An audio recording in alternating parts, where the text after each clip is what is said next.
जब सुने के होई भोजपुरी गाना, बस बजे के चाही गाना।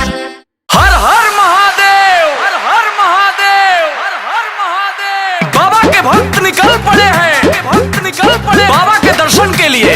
आप सभी इस मंगल यात्रा में शामिल होकर अपनी मनोकामनाओं को पूर्ण करें, पूर्ण करें।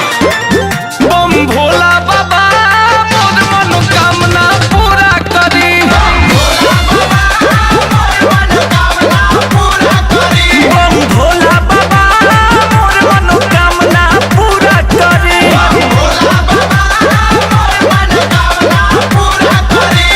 पूरा करी जी, पूरा करी। अरे हमनी के मनसा पूरा करी। अरे हमनी के मनसा पूरा करी। बम भोला बाबा मोर मनोकामना पूरा करी।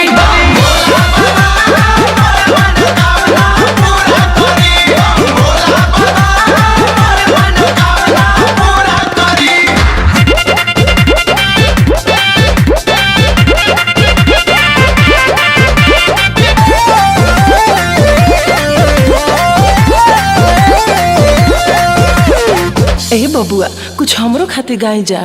बाबा भोलेनाथ से कुछ हमरो खातिर मांग ली जा। तो लो ए भौजी, बाबा से तोहरा खातिर बबुआ मांग लेता नी जा। पूरा करी जी, पूरा करी। हई भौजी के मनसा पूरा करी। प्रेम से बोलो शंकर भगवान की। बम भोला बाबा मोर मनोकामना पूरा करी।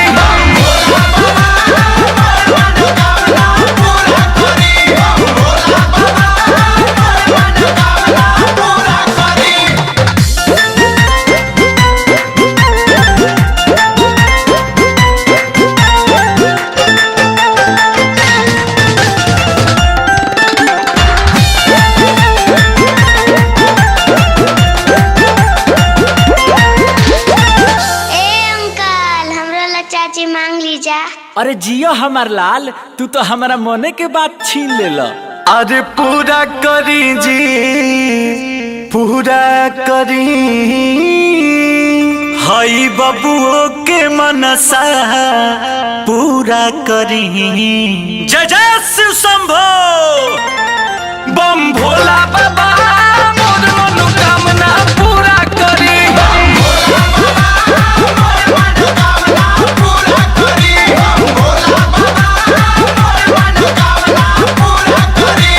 पूरा करी जी, पूरा करी। अरे हमनी के मनसा पूरा करी। अरे हमनी के मनसा पूरा करी। बम भोला बाबा मोर मनोकामना पूरा करी।